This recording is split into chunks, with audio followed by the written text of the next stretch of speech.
right, last new section on Chapter 9, and therefore last section of the Semester 1. We're looking at math induction. Math induction is a proof method that you're going to use to prove. Remember how we said that 1 plus 2 plus 3, to n was equal to some kind of a formula? Well, how do we know that that formula works? So for a sum formula, we're going to deal with that this time. So I like to think of this, first of all, going back to that example. 1 plus 2 plus 3 plus 4 on to the n should be equal to n times n plus 1 over 2. That's what it should be equal to. So let's look at what this is. This is my first term. This is my second, third. This is my last term. And this is the sum of all terms up to n. Okay? The question is, how do we know that that is the actual equation? How do we know that it only works for maybe the first 10 and it doesn't work for after that? Well, we're going to use this method called math induction, which is like climbing a ladder. And in order to climb a ladder, what do you have to do? Well, you have to be able to take the first step. If you can't take the first step, you can't climb the ladder. Same thing with proving that formula, is that if you want to prove this formula, it better work for n equal to 1. The sum better be 1. So when n equal to 1, this sum better be 1. And as it turns out, 1 times 1 plus 1 over 2 is equal to 2 over 2. It equals 1. So then we say true for n equal to 1. Okay, the other thing that we need to do, other than all this taking the first step business, is we've got to be able to start anywhere on this ladder and be able to take the next step.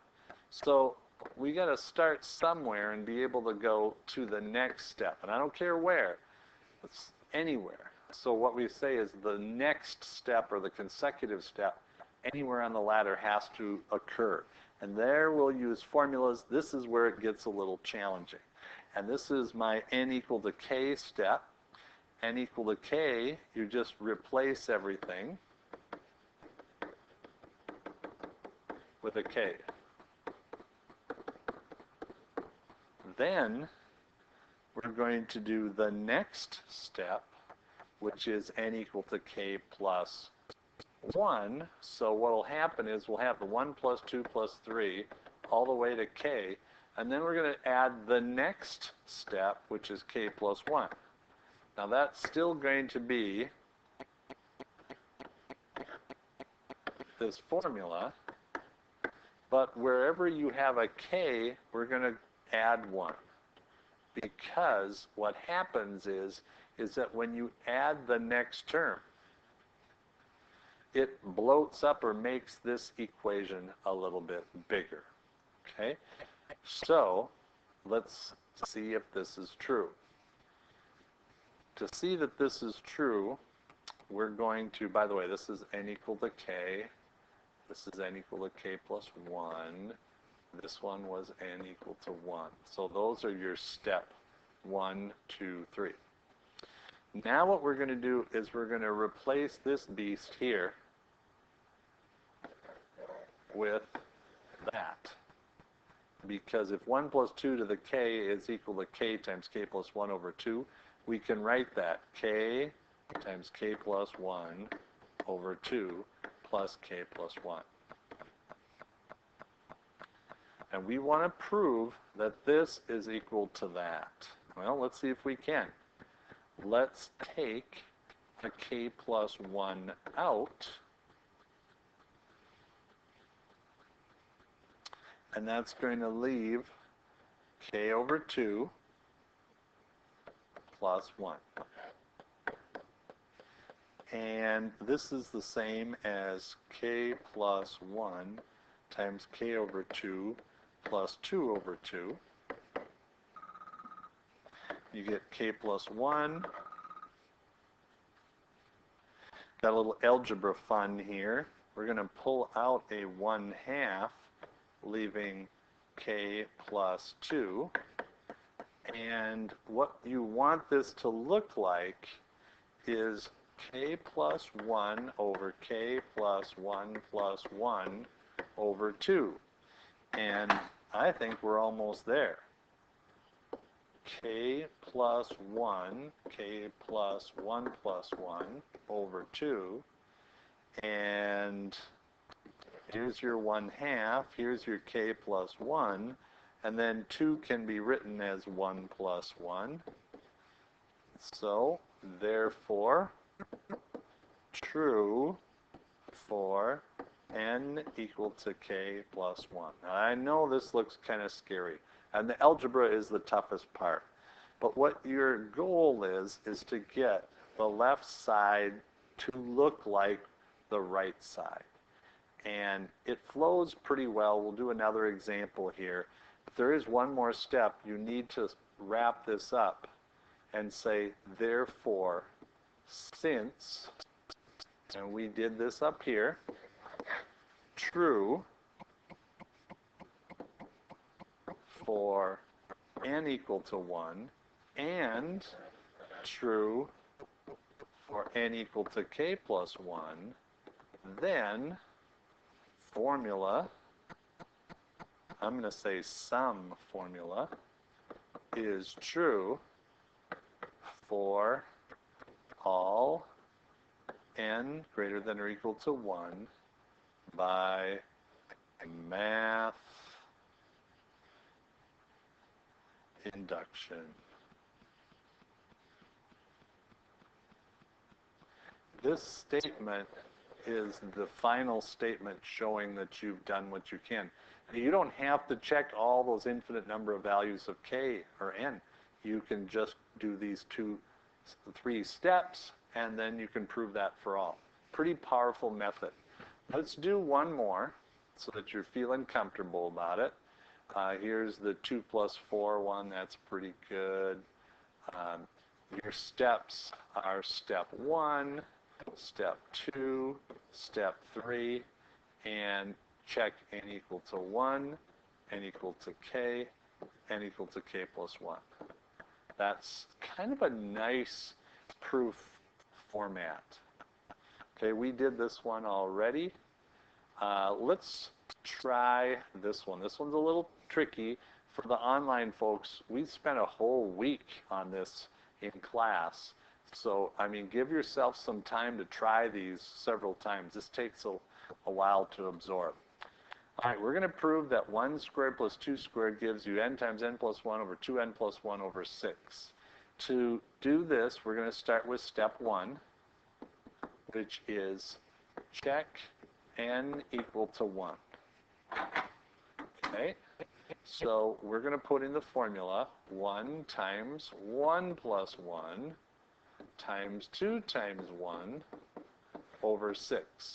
Now that has to equal the sum of the first term. The first term is 1, sum of 1 is 1.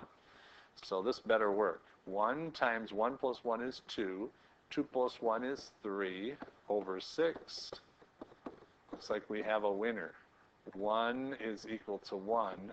Therefore, true for n equal to 1. That's your favorite step. I love step 1. Step 2, not so bad. That's when n equals to k. So what we do with that is we write everything out. 1 squared plus 2 squared all the way to k squared. K times k plus 1 times 2k plus 1 all over 6.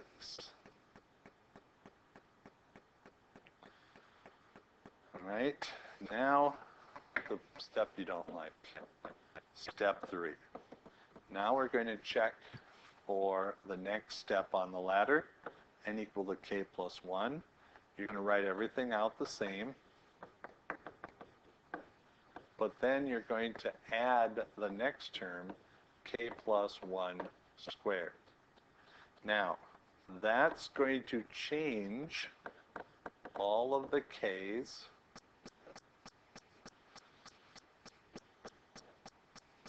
wherever you have a k, you're going to have a k plus 1, a k plus 1 plus 1, a k plus 1.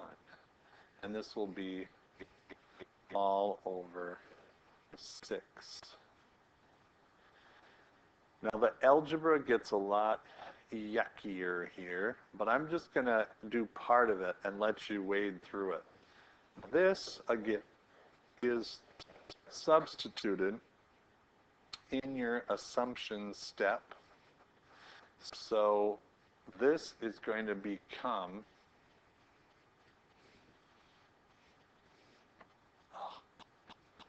that's still blue, there we go.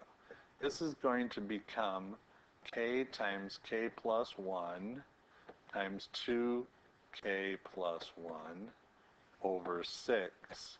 And this is going to be plus k plus 1 squared.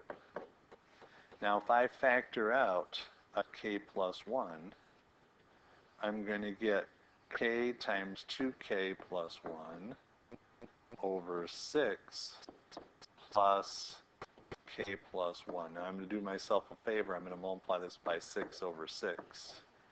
It'll make my algebra a lot simpler. And now we just need to simplify this. So k plus 1, pull out the 6, and you're going to get k times k plus 1, k times 2k plus 1, plus 6 times k plus 1. I'm trying to stretch these steps out a little bit. You're going to get 2k squared plus k plus 6k plus 6. And that's going to be 2k squared plus 7k plus 6. I don't know why I wrote a 3 there. And you guessed it, you're going to have to factor it, which will be 2k k. I think it's going to be 2 and 3, right? Because 3k plus 4k is 7k. You have the 6, you have the 2k squared. Now let's look at what we needed the other side to be. K plus 1. We need a k plus 1.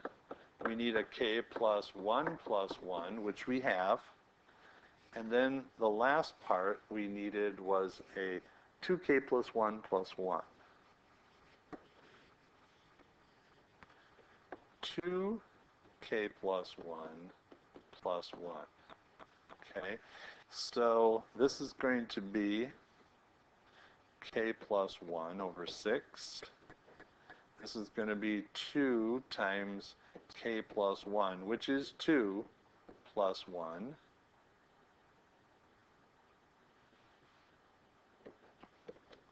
Times k plus 1 plus 1. And I think we got it.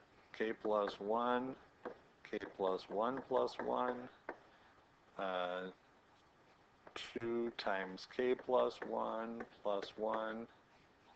Go back here, this is a little tricky. 2k plus 3. Maybe what I would do as an in-between step here is I would write this as 2k plus 2 plus 1, 2k plus 2 plus 1. So you can see how I can factor out the 2. And then I get k plus 1 plus 1 times k plus 1 plus 1 equals k plus 1, k plus 1 plus 1, 2k plus 1 over 6. Then you can say, therefore, true for n equal to k plus 1. Therefore, since true for n equal to 1 and n equal to k plus 1, formula is true for all n greater than or equal to 1 by